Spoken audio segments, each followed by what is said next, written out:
Derek Morrison was showing wedding photos in the lobby. He was smiling. He was telling his friends. "We got married last week?" Lena looked amazing.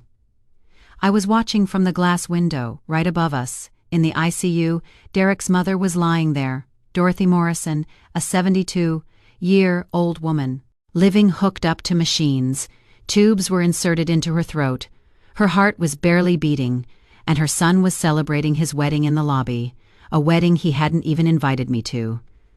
"My name is Sarah Chen. I've been an ICU nurse for 15 years, and this is Dorothy Morrison's story. She heard everything while in a coma, every betrayal, and then she took her revenge. But let me start from the beginning. There is so much I need to tell you. It was that cold October night. The time was exactly 11:47. I was on the night shift. The corridors were quiet. Only the sounds of the monitors and the monotonous hum of the ventilators could be heard. I was sitting at the station with Linda, the other night shift nurse, reviewing patient reports. Then the emergency room doors opened. There was the rhythmic sound of the monitors. Linda, my night shift partner, my friend of 10 years, was sitting next to me drinking Linden tea from a plastic cup. The light scent of the tea's steam was a pleasant contrast to the hospital's harsh chemical smells. "Quiet night," said Linda. "Maybe this time we'll get through the whole shift without incident." I shouldn't have said it, but I did. "Shut up, Linda. You are jinxing it." She laughed, but her laugh trailed off, because at that very moment the emergency room doors swung open. They swung open so fast that the sound of them hitting the wall echoed down the corridor. Paramedics were running in, 2 pushing a stretcher, the 3rd running alongside them, performing CPR. Their chests were sweaty, their faces tense, and I could see it in their eyes. We're racing against death, and we're not sure if we're winning. There was an elderly woman on the stretcher. Defibrillator pads were still on her chest. The tape had left red marks on her skin. Her face was covered with an oxygen mask. The plastic fogged up. An elderly, thin woman with white hair had arrived. Dr. Martinez, the emergency doctor coming up behind them, was shouting, "72-year-old woman, massive myocardial infarction at home. Neighbor found her. Ambulance took 12 minutes to arrive. When we got here, she was arrested. Heart stopped. We shocked her twice with the defibrillator, brought her back twice. But she is not stable. She could go again." Linda and I sprang into action reflexively. After 15 years in this job, your body moves without thinking. We took her to room 4, the corner room where most of the team was stationed. 2 other nurses joined us. The doctor arrived, and everyone performed a dance with memorized choreography, lines, monitor cables, oxygen levels, heart rhythm, blood pressure, very low, 70/40ths, EKG, irregular, dangerous, breathing, weak, needing machines. Her hands were cold. I felt her pulse, weak but there, stubbornly continuing to beat. I looked at her face and saw that calm, peaceful expression. Despite having danced with death, there was a serenity on her face. "Her name is Dorothy Eleanor Morrison," said Dr. Martinez. "She suddenly collapsed while preparing dinner at home. Her neighbor heard the sound of a fall from the kitchen and found her when she opened the door. She was lucky. If it had been 5 minutes later, she could have died." Was she really lucky? I didn't think about that question at that moment.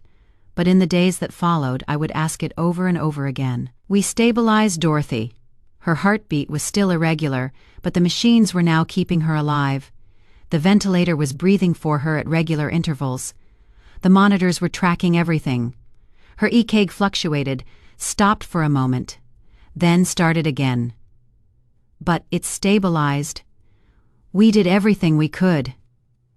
Now we had to wait. About half an hour later, I heard footsteps.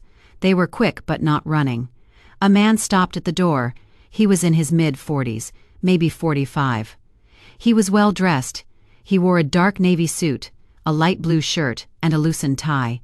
He clearly looked like a professional, successful man, but there was a strange expression on his face, shock, sadness. I couldn't tell, because the first thing he did wasn't to look at his mother.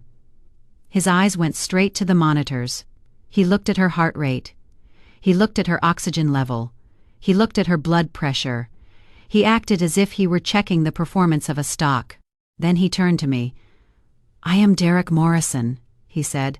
His tone was matter of fact. "I am her son," he said. Linda explained the situation to him.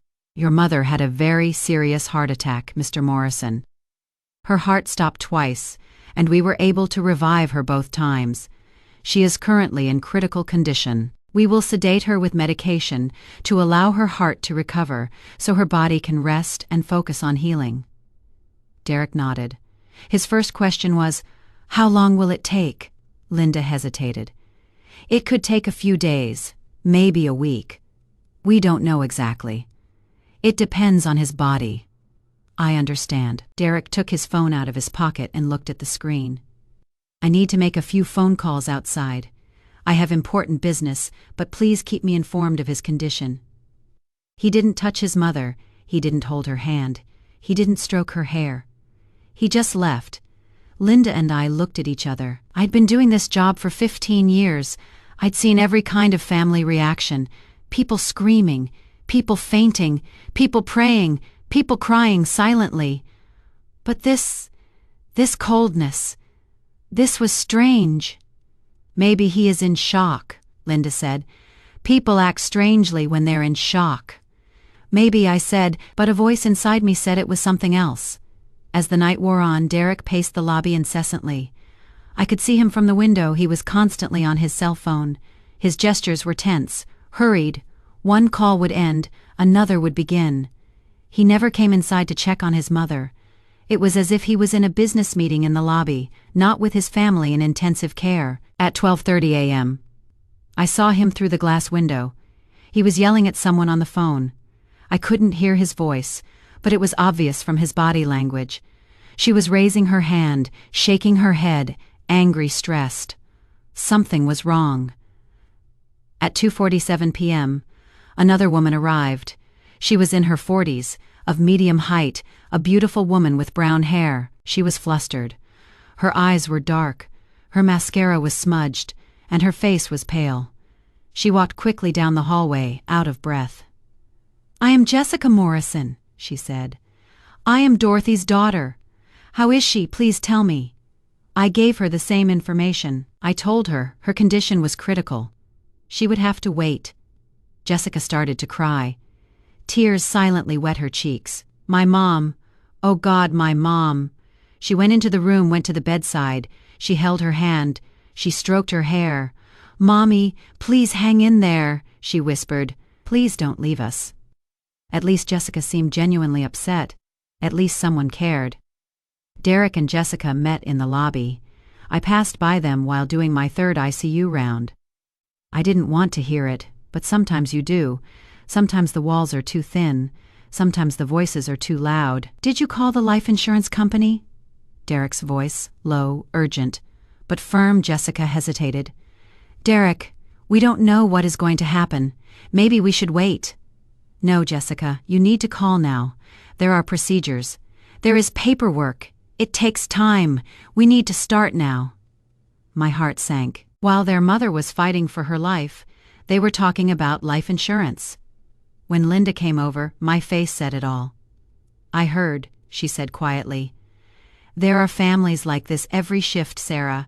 You've seen it. People try to turn the crisis into an opportunity. They come for the money, not for mom and dad. It is sad, but it is true." "I hope we're wrong," I said. Linda touched my shoulder. "I hope so. But if I am right, start taking notes, date, time, who said what. Maybe one day it will be needed." I monitored Dorothy until the morning shift arrived. I went into her room every 2 hours. Her heartbeat was stable. The drugs kept her in a deep sleep. Her face was calm, peaceful. As if she weren't having a bad dream, her body was resting, her cells trying to heal. But in my mind were the things I had seen that night. I thought about her children's life insurance plans. Something was wrong. Very wrong. When my shift ended, I took out a small notebook, and I started writing. I didn't know how important these notes would be. I didn't know that this little notebook would become Dorothy's greatest weapon. I went home. I tried to sleep. But Dorothy's face was in front of my eyes, and Derek's cold stare, and Jessica's fake tears, and I was a nurse. I was there not only to treat, but also to protect. I would protect Dorothy Morrison. I didn't know it yet, but she would trust me, and I would not let her down. The next evening, I was going to the hospital again. The sharp cold of the October air had turned my face red. Leaves crunched under my feet. Every autumn is like this, the end of something, yet also part of a cycle. Dorothy was still in a coma. The monitors were stable, but her body wasn't ready to wake up yet. The drugs kept her in that deep, dark sleep. Her room was quiet, only the rhythmic sounds of the machines. Karen, the day shift nurse, gave me the report. Her condition is stable, but something interesting happened today, Sarah said. Her son, Derek, he spoke with the doctor. He asked questions about the DNR form. DNR, do not resuscitate. Why is he asking about that now? Karen shrugged, but there was unease in her eyes. That is exactly what Dr. Patel said. The patient is stable, improving. Her heart is getting stronger. Why talk about don't resuscitate now? Dr. Patel politely declined. There is no need for that conversation yet, Mr. Morrison, he said. But Derek insisted. If anything happens, I don't want my mother to suffer. She should be comfortable, he said. I felt a tightening in my stomach. In my 15-year career, families usually discuss DNR when the patient's condition is truly hopeless. They discuss it because they don't want them to suffer more as they approach death. But Dorothy's case wasn't like that. She had a chance of recovery. What did Dr. Patel say? He didn't agree, of course, but he took notes. He wrote, "Family pressure," in the file. That evening I spoke with Linda. We sat together at the nurse's station. Derek wants a DNR, I said. Linda frowned. The patient is stable, that doesn't make sense. I think so too. Last night it was life insurance, today it is DNR. Linda, I think something's going on. What are you going to do? I am going to document everything. You should too, dates, times, conversations, record it all. If there is a problem, we need to have proof. Linda nodded. Then she added quietly, Sarah, sometimes families gain selfishness, not love. But our job is to protect the patient. We will protect Dorothy. That night, around 10 o'clock, I was walking down the hallway and past the window overlooking the lobby. Derek was there. He was sitting in the chairs next to the coffee table. There were 2 other men with him. They must have been his friends. They were chatting and laughing, and Derek was holding his phone. He was showing photos. I approached. I didn't see everything, but I saw enough. A white dress, flowers, cake, happy people. He was showing wedding photos. Derek was laughing. He was telling stories. His friends were congratulating him. They were shaking his hand, patting him on the shoulder, and right then, right above us, on the 3rd floor, in the intensive care unit, Derek's mother was lying there, and her son was in the lobby, showing wedding photos. My heart was beating so hard, my chest hurt, my stomach churned. This couldn't be real. No one could be so cold, so heartless. Dorothy's son, Derek Morrison, was acting exactly like that. I went back to the nurse's station, my hands were shaking. Linda looked at my face and immediately stood up. Sarah, what is wrong? Derek in the lobby, showing wedding photos. Linda's face changed. What? He is showing his friends' wedding photos. He is laughing. He is celebrating. His mother is dying upstairs, and he is celebrating his wedding in the lobby. I took a breath, but the tightness in my chest didn't go away, because I understood Dorothy hadn't been invited. The wedding had been recent. Maybe a week, maybe 2 weeks ago, and her mother hadn't been invited. You need to write a report, Linda said. This is very important. Write down the date, the time, everything you saw. I wrote with trembling hands. I didn't know that this note would be read in court later. Dorothy was in a coma for 6 days. Derek and Jessica came every day, but their visits were strangely short. 10 minutes, maybe 15. They would come into the room, check the monitors, say a few words, then leave. They never held her hand. They never stroked her hair. They never spoke to her. No, Mom, I am here. No, I love you. No, please hang in there. They never said any of that. They just looked at the monitors and the numbers. It was as if Dorothy were a stock investment and they were tracking her value. On the 6th day, the doctors decided to wake Dorothy up. They slowly reduced her medication. Hours passed. Her body began to wake up. I was working the day shift that day. I switched my shift. I knew Dorothy was going to wake up, and I wanted to be there. At 3:42 p.m., Dorothy's eyes fluttered, first slightly. Then more, her eyelashes trembled and slowly opened. The first thing she saw were the fluorescent lights on the ceiling. She saw that harsh, white light. Her pupils shrank. Then she adjusted. "Where am I?" she asked, but the words came out strained from her throat. She still had tube marks in her throat. Speaking hurt. "You are in the hospital, Mrs. Morrison. You had a heart attack 6 days ago, but you are safe now. I am Sarah, your nurse. I am here with you." Her eyes filled with tears, but they didn't fall. She just stood there. They clung to her eyelashes, as if she were too tired even to cry. She just stared at the ceiling, at me, and around her, as if she were trying to remember something or forget. "How long have I been here?" "It has been 6 days. We sedated you with medication to rest your heart. You are awake now. That is a good sign." Dorothy slowly shook her head. It was hard to move. Her muscles had weakened. Her body had forgotten how to function. Then she asked quietly, "Did my son come?" I hesitated for a moment. What should I say? I thought. Yes, he came every day. Jessica, she came too. Dorothy smiled, but that smile... God. That smile was so sad. Her lips curved slightly, but tears streamed from her eyes. She was sad in a way I didn't understand. It was as if she knew something but didn't want to accept it. "Good," she said simply. She said nothing else. Dr. Patel came, examined her. Her heart was getting stronger. Her rhythm was improving. Her recovery was going well. "You'll stay in the hospital for 2 more weeks, Mrs. Morrison," he said. "Then we'll do rehabilitation. Physical therapy. Then you'll go home. But you are lucky. You had a heart attack, but you are recovering." When Derek and Jessica heard the news, I saw a strange expression on their faces. They smiled. "Great," said Derek. "Mom, thank goodness." But in his voice, was it gratitude or something else, disappointment? A plan gone awry. I still wasn't sure. But Dorothy had something else on her face. That smile actually said it all.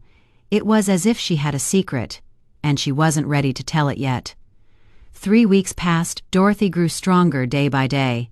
She started sitting up in bed. Then she started standing up.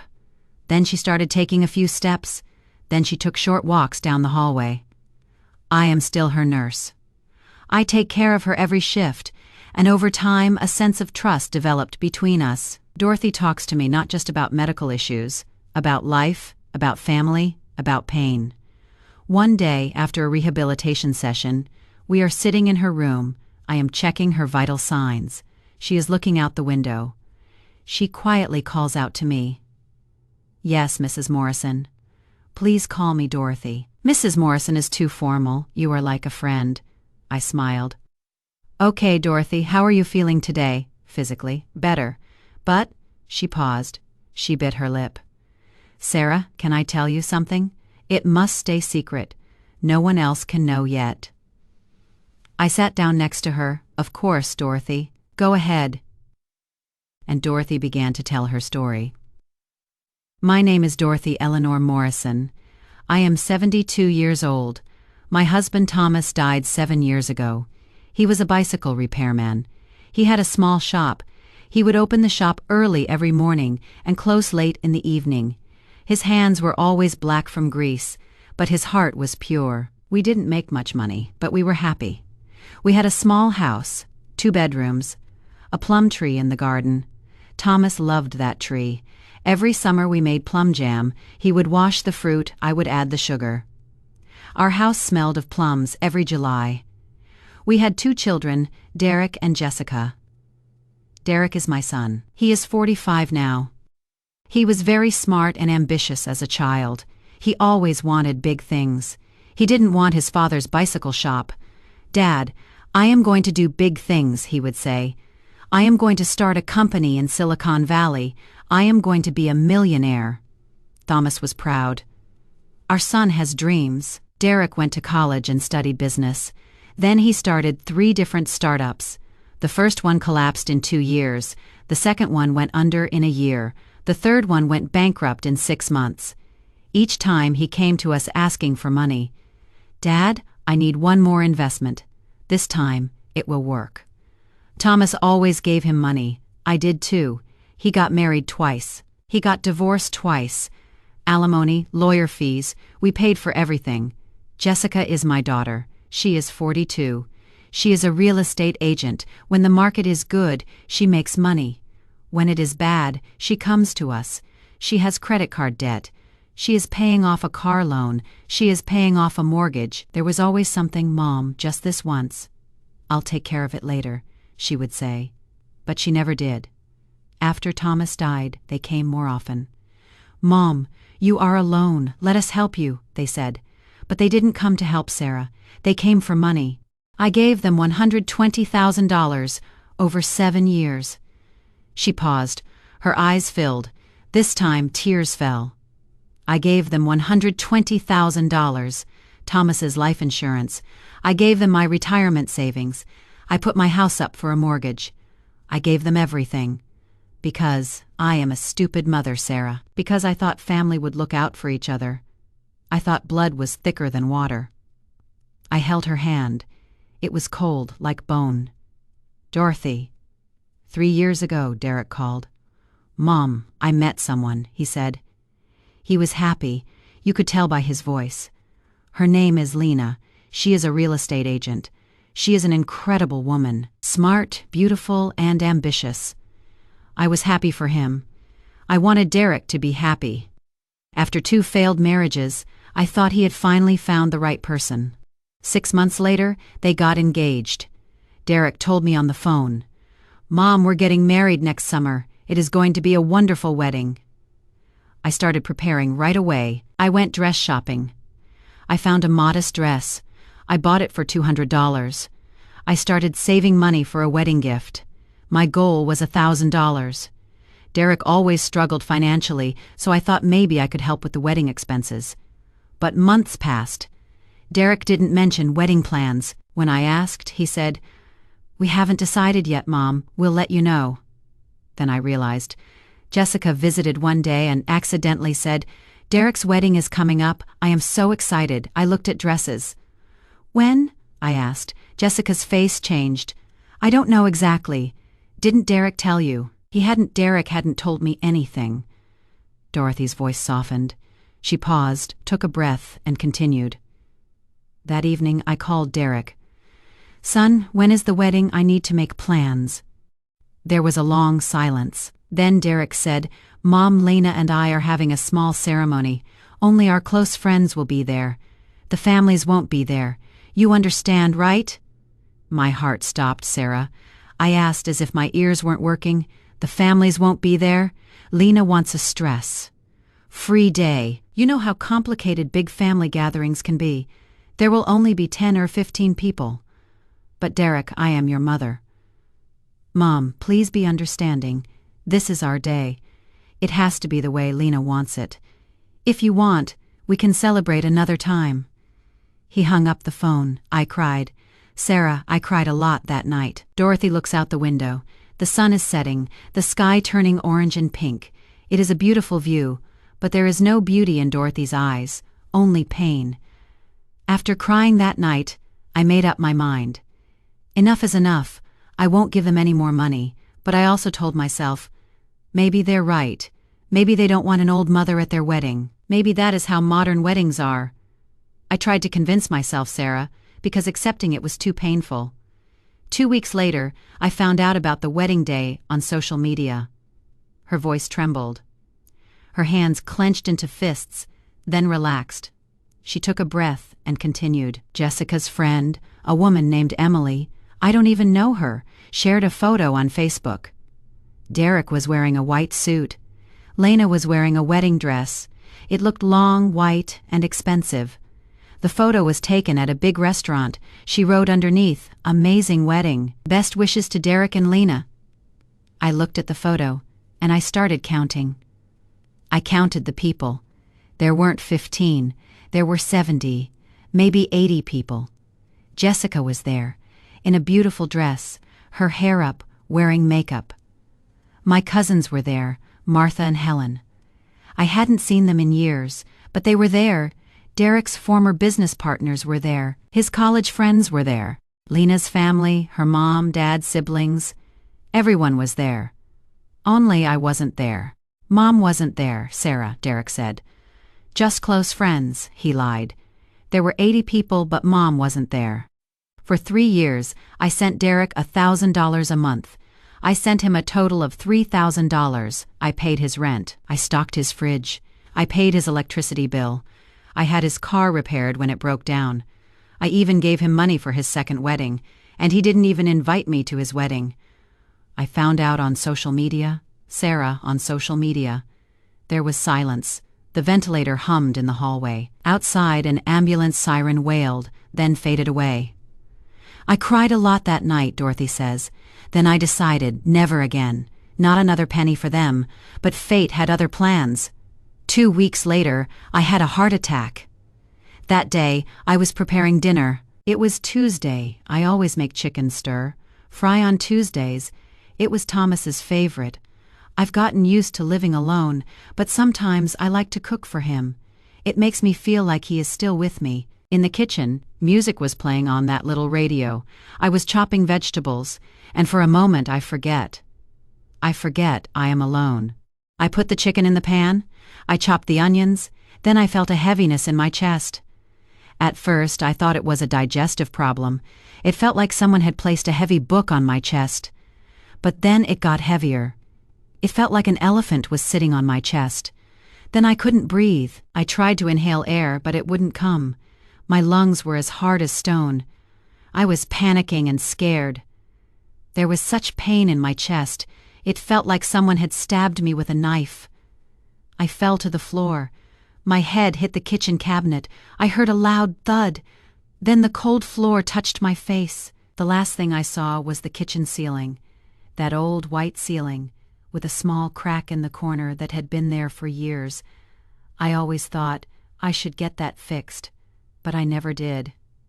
Then it went dark. Dorothy was looking at me. Her eyes were wide. It was as if she was about to say something very important. I didn't know I was in a coma, but I could hear things. I could hear voices. I could hear conversations. It is like you are in a very deep sleep, but you can hear your surroundings. The first voice I heard was Derek's. I didn't know where the voice was coming from, but I heard it. "Yes, I'll call the life insurance company. How long will the paperwork take?" Then I heard Jessica's voice. She was speaking in a softer tone, but more hesitant. "Derek, we don't know yet. What will happen?" Derek's voice hardened. "Jessica, be realistic. What did the doctor say? His condition is critical. The chances of recovery are uncertain. We need to be prepared. We need to look into the procedures. We need to know how to get a death certificate. How to file an insurance claim." Those words, Sarah. Those words, death certificate. Insurance claim. I was there, hooked up to machines between life and death. And my son was talking about paperwork. I wanted to scream, "Derek, I am here. I am not dead. I can hear you." But my mouth wouldn't move. Nothing would move. There was only that darkness and those sounds. Dorothy stands, she breathes. She holds my hand, her hand is ice cold. The second day, or the third, I don't know, I heard another conversation. Jessica was crying. "Mom wouldn't want this, Derek," but Derek spoke firmly. "It doesn't matter what our mom wanted anymore, Jessica. We have to decide what to do. We have to sell the house. The market is really good right now. If we sell it quickly, we'll both get good money, you know?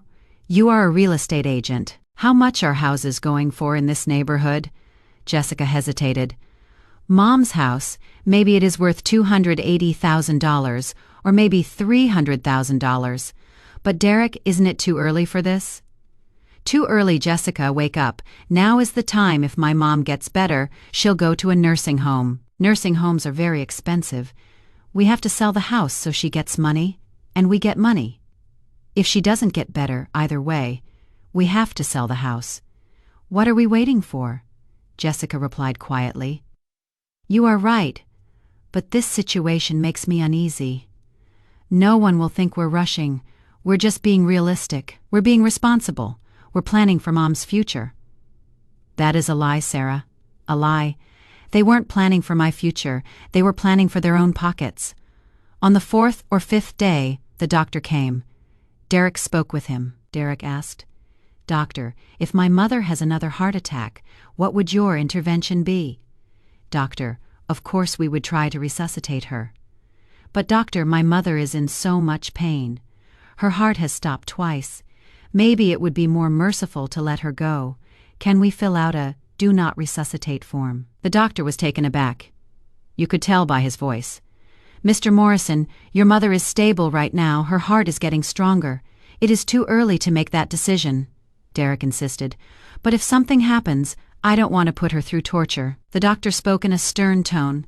Mr. Morrison, your mother has a chance of recovery. A DNR discussion is not appropriate at this time. If her condition worsens, then we will reassess. Derek didn't insist any further, but I heard Sarah. My son had told the doctor not to save me. Tears streamed down Dorothy's face. She was sobbing. I was crying too. I held her hand tightly. On the 6th day, the worst came. It was midnight, I think. It was quiet, only the sound of the machines.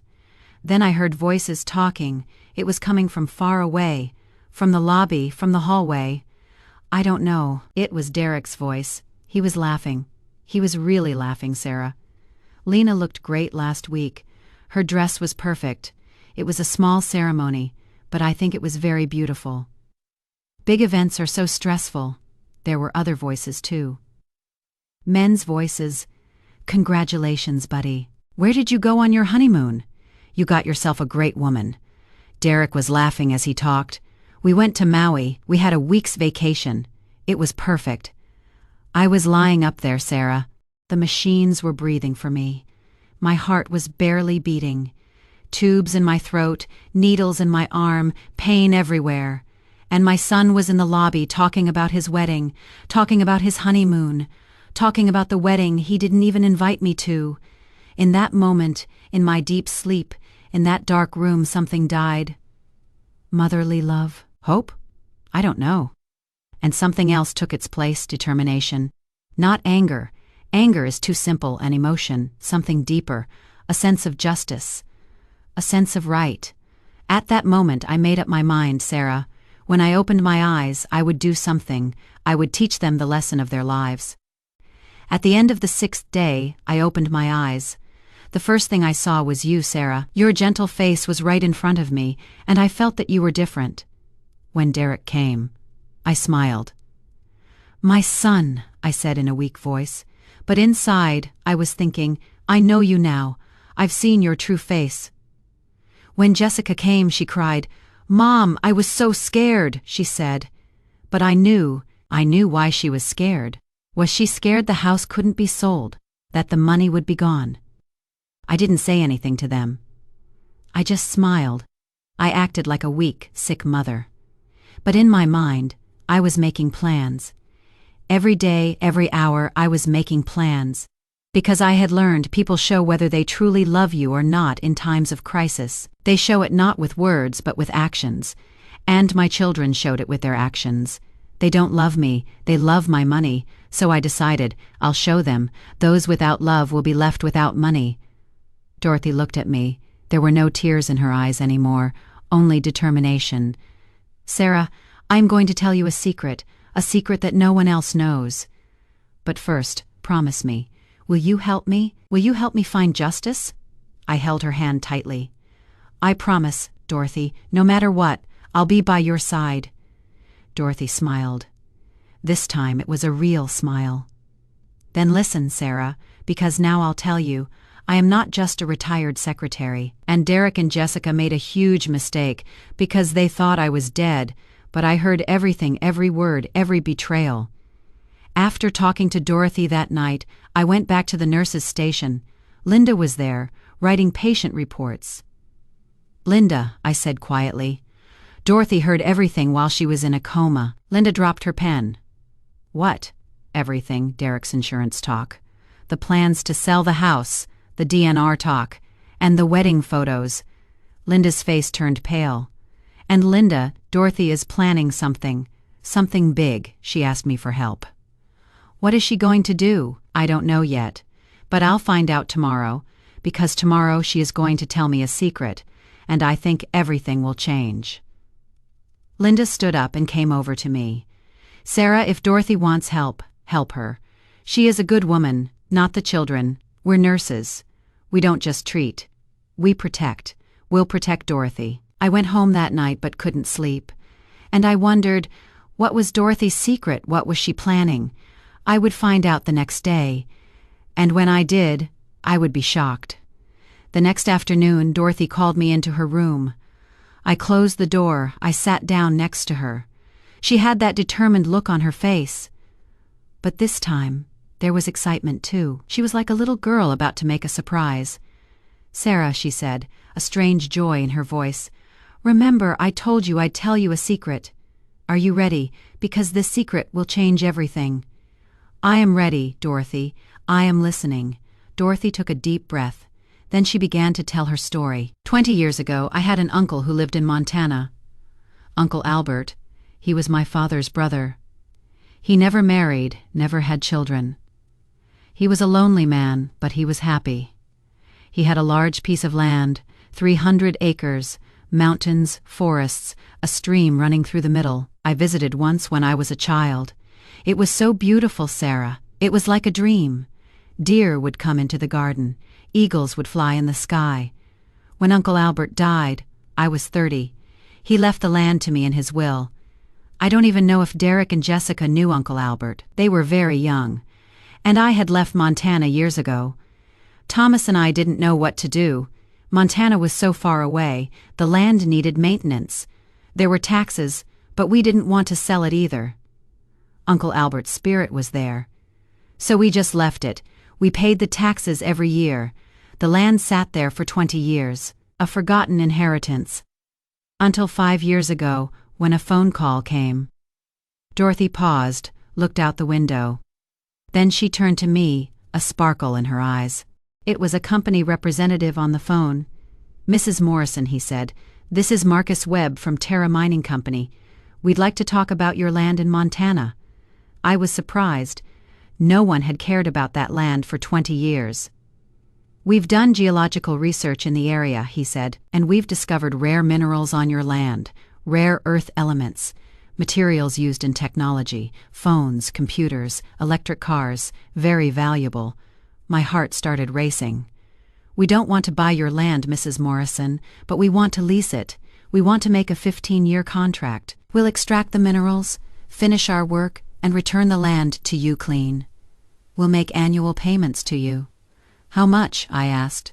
There was a silence. "We'll pay you $75,000 a year, Mrs. Morrison, for 15 years, a total of $1,125,000. I almost dropped the phone, Sarah. Dorothy was smiling now. Over $1 million. Thomas and I hired a lawyer. He reviewed the contract. It took 3 months. The lawyer said, "Everything is legal. The company is solid. Your money is safe. Sign it." And Sarah, every year, right on time, $75,000 came into my account. My jaw dropped. I couldn't speak. Dorothy had received $375,000, and no one knew. But that is not the end of it, because I didn't spend that money. I didn't spend a single penny. I put it all into investments, conservative investments, bonds, safe funds, interest-bearing accounts. Over 5 years, the investments grew, the interest accumulated. And now, she paused and looked into my eyes. Now I have a total of $485,000. I leaned back in my chair. I couldn't breathe. Dorothy, the humble, simple, retired secretary Dorothy, had $500,000. "Dorothy, this is incredible!" She smiled. "But Sarah, that is not the best part. The best part is this." She leaned forward, as if she were about to share a very important secret. "Derek and Jessica never knew. I never told them." Dorothy's face became serious. "Because, Sarah, I wanted to see their true character. After Thomas died, I thought, do my children love me? Or are they just waiting for my money? What if I had told them about the Montana money? They would have wanted more. 'Mom, you are rich. Why aren't you giving me more?' they would have said. They would have taken more, they would have spent more, and I would never have known. So I kept quiet. I continued to live modestly. I lived in my small house, with my old car, in simple clothes. I lived like a retired secretary, and I tested them. For 3 years I gave Derek money. Most of the time he didn't even say thank you. He would just say, 'Did the money come, Mom?' I gave Jessica money too. I struggled, Sarah. I had to put a mortgage on the house. I ate poorly. I saved money so they wouldn't know about it. And they thought that was all the money I had. My pension is $1,800. Thomas's insurance was $60,000. I gave it all to them. They thought I was broke, that I was worthless now, and then the wedding happened." Dorothy's voice hardened. "They didn't invite me because I was an old woman who was no longer useful.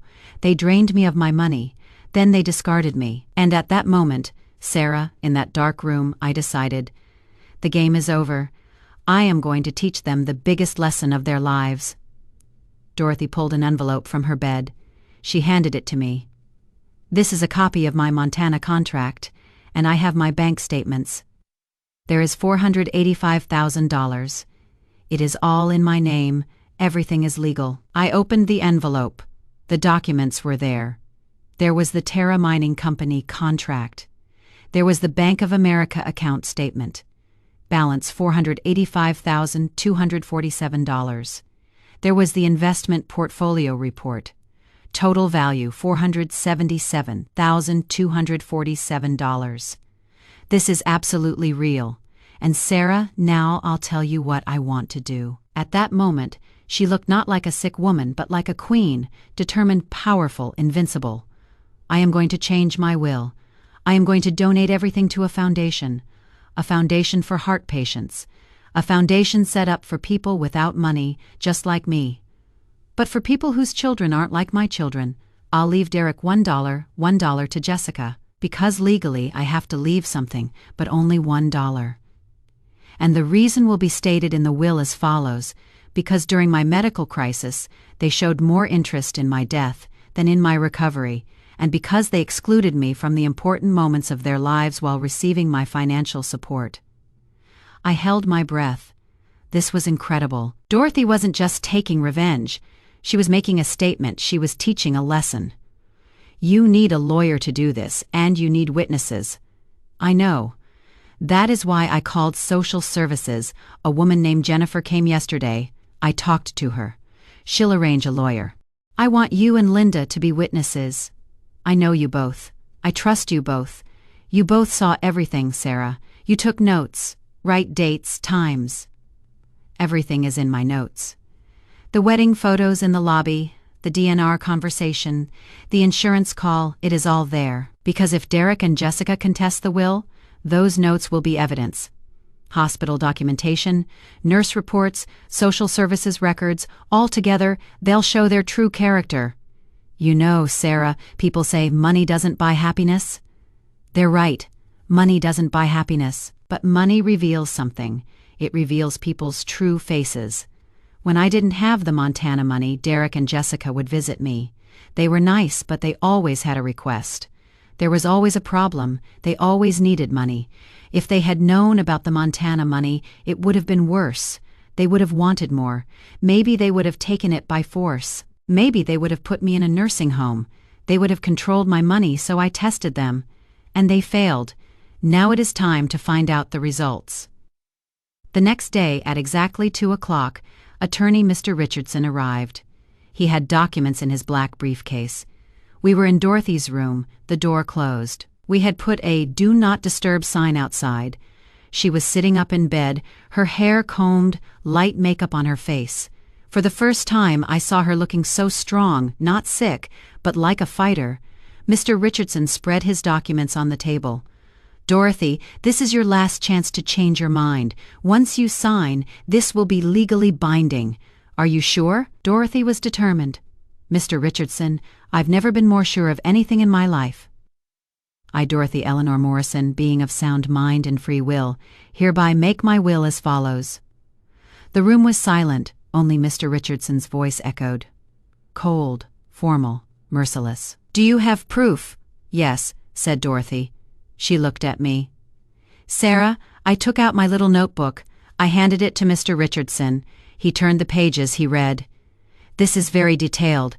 Dates, times, conversations, and signed by 2 nurses. This is strong evidence. There are Dr. Patel's notes. When Derek requested the DNR form, the doctor wrote it in the patient's file. Family pressure exists. Patient is stable. DNR is not appropriate. And we have our social services report, added Linda. Jennifer Washington documented suspected elder abuse. That is in the file too. Mr. Richardson nodded. Mrs. Morrison, if this goes to court, your chances of winning are high. Very high. This documentation is perfect. Then let's sign. Mr. Richardson placed the documents in front of Dorothy. He handed her the pen. Dorothy took the pen. Her hand trembled slightly. The effects of the heart attack were still there. But when she signed, her signature was clear. It was strong. It was decisive. Then Linda and I signed. We put the date. We put the time, 2:22 p.m., the 25th of October. Mr. Richardson stamped it with his notary seal. It was official. It was legal. It was irrevocable, Mr. Richardson said. This will now be in effect. No one can change it unless you do. I won't change it, Dorothy said. This is my final decision. Mr. Richardson stood up. Mrs. Morrison, you are a brave woman. I hope you find peace. I already have, Mr. Richardson. For the first time in years, I've truly found peace. After the lawyer left, Dorothy cried, but this time they were tears of joy, tears of relief. I did it, she said, an incredible lightness in her voice. I finally did it, Thomas, I did it, my love. Linda and I hugged her. The 3 of us stood there, crying and laughing at the same time, because Dorothy hadn't just changed her will. She had taken back control of her life. 2 weeks passed. Dorothy grew stronger every day. Her heart grew stronger, her breathing improved, and she was ready to be discharged. On discharge day, Derek and Jessica came. They were going to take Dorothy home. But Dorothy had other plans. Early that morning, she called me over. There is going to be a show today, and I want you and Linda to be there. Dorothy smiled. But that smile was frightening. I am going to deliver my will to Derek and Jessica here, in the hospital, in the lobby. My heart raced. In the lobby, where Derek showed his wedding photos. Right there. Justice must be served where betrayal occurred. Sarah, at 11 a.m., Linda and I watched from the nurse's station. We could see everything through the glass window overlooking the lobby. Dorothy rolled into the lobby in her wheelchair. She was dressed, a navy blue dress, pearls, her hair neatly combed. She didn't look like a patient. She looked like a queen. Derek and Jessica were waiting in the lobby. For the first time, I saw them both truly happy. Finally, their mother was leaving the hospital. Finally, they could have their home. The plan had worked. Mom wasn't dead, but she was weak, controllable. Then Mr. Richardson arrived. Derek's face changed. Who is that? My lawyer, Dorothy said. Mr. Benjamin Richardson. He handles my real estate and banking affairs. Jessica became uncomfortable. She stood up. Mom, why do you need a lawyer? Because there are documents that need to be given to you. Mr. Richardson pulled 2 large envelopes from his briefcase. Manila envelopes. One had Derek Morrison's written in large letters on it. The other said Jessica Morrison. These are for you, said Mr. Richardson. He handed them over. Derek took them hesitantly. His hand was shaking. Jessica took hers too, fear on her face. They opened the envelopes. Inside were official documents, copies of wills, legal notices, notary seals. Derek began to read. First, his brow furrowed, confused. He couldn't understand. Then his eyes widened, then his face flushed, anger rising. Then he turned pale. "What does this mean, Mom? This must be a joke," he said. Jessica had read it too. Her hand began to tremble as she held the paper. "Mom, no, please, this can't be true." Dorothy's voice was ice. Cold, so calm it was terrifying, because it wasn't anger, it was determination. "It was a judge's ruling. It is no joke. This is my new will, read it carefully." Derek yelled. He lost control. $1? You are leaving us $1? People in the lobby turned around. Visitors, patients, staff. Everyone looked at him. Conversation stopped. The cafeteria fell silent. Everyone was looking at Derek Morrison, that angry, helpless man. Dorothy never raised her voice. She just sat in her wheelchair, resolute and calm. "Yes, Derek, $1. Legally, I have to leave something. I am leaving $1. It represents the amount of love you received." Jessica continued reading the document. "And everything else goes to the Dorothy and Thomas Morrison Cardiac Care Foundation. Montana property, $485,000. The house, everything, Mom. What is this?" "A foundation for heart patients. For people without money. For people without insurance. For people like you and Derek never were." Derek was furious. He was yelling in the lobby in front of everyone. "This is nonsense. This is crazy. You can't legally do this. I'll take you to court." "You can, Derek. I am waiting. But know this. There is hospital documentation. There are nurse reports. There are social service records. There are documents showing you were waiting for my death." Derek froze. "What?" Dorothy got up from her wheelchair. She was still weak. Linda helped her, but she could stand. "While I was in the ICU, Derek, you were showing wedding photos in the lobby." The lobby fell very quiet. You could hear a pin drop. "You were laughing with your friends. You were celebrating." "Lena looked great," you said. "We had our honeymoon in Maui," you said. "I was up there hooked up to machines fighting for my life." "And you were in the lobby, right here in these chairs, celebrating your wedding, which you didn't even invite me to." Derek's mouth fell open because it was true. It was all true. "Jessica," Dorothy continued. "You plan to sell my house with Derek. The market's good," you said. "If we sell now, we'll both make good money." While I was still breathing, you were already dividing up my house in your heads. Jessica started to cry. "Mom, I am sorry. We just what, Jessica? Just thought about my well-being." Dorothy was looking at both of them now. Her voice rose, anger seeping through for the first time. "Derek, you asked the doctor for a DNR form. If she has another heart attack, don't resuscitate her," you said, "while I was stable. While I could have been healthy. Why? Because my death would have been easier for you, faster, more profitable." "No, Mom. Derek spoke helplessly. "And both of you," Dorothy's voice was like a knife now, "discussed my life insurance. You discussed my death certificate. Before I was even dead, the nurses heard. It is on record. Everything is documented." The lobby was dead silent. No one moved. Even the security guard had stopped, listening. "But there is something you know," Dorothy said, and smiled for the first time, a bitter smile. A triumphant smile. "I am not just a retired secretary." Dorothy took a deep breath. People were listening from every corner of the room. This wasn't a drama. It was real, and everyone wanted to know. "I have land in Montana, 300 acres. A mining company discovered something there 5 years ago. They pay me $75,000 every year. I invested it. Now I have $485,000. Derek's mouth fell open. Jessica was shocked. "Almost $500,000, and you never knew because I wanted to see your true character. Do you love me without money?" I got my answer. "Number, you don't." "Mom, please. I gave you money for 3 years. I paid your rent. I bought your cars. I paid off your debts. I paid your bills. And what did you do, Derek Urich? You didn't invite me to your wedding. I found out on social media. 80 people were there. Cousins were there. Work colleagues were there. Only your mother wasn't there. Then I had a heart attack. And you made plans. How do we sell the house? How do we split the money? How do we bury me quickly? No, I am teaching you a lesson. Dorothy looked at Mr. Richardson. The lawyer pulled out another envelope. Everything is going to that foundation, Dorothy said. Every penny. The Montana land, the mining contract. The remaining 10 years, another $750,000 coming in. The investments, my house, my car, everything. Over $1 million total. Jessica collapsed to the floor, crying, "Mom, please, we're sorry, we didn't understand, we were stressed."